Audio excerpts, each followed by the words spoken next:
Може. Како што гледате, и по овакви временски неприлики, ние повторно сме излезени на протест, си ги бараме нашите права. Значи, барањето останува исти. Придонесите неплатени за 6,5 години, за останатите плати и отпремнината. Вчера пушти по 5.000, вака ако одиме по 5.000, че за 2-3 години ќе завршиме работа.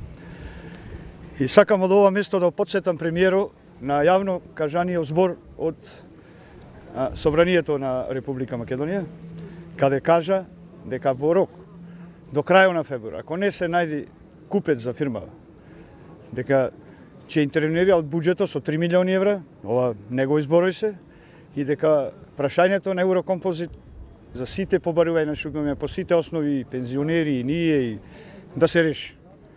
Дали ќе остане до следен февруари, крајот, уште малци, уште 2 недели, ќе видиме.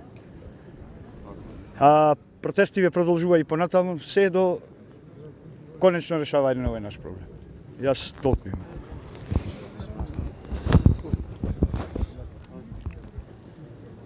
Па како што кажа колега, во вакви временски неприлики ние сме приморани да присуствуваме и да протестираме.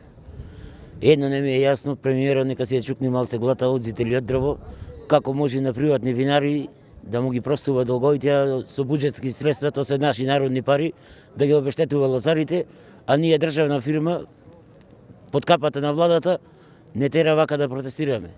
Тоа е пример како јас да имам земено кредит, рата да не плаќам, а на комшијата да му ја плаќам ратата. Не знам до кај обмисла вака да одат.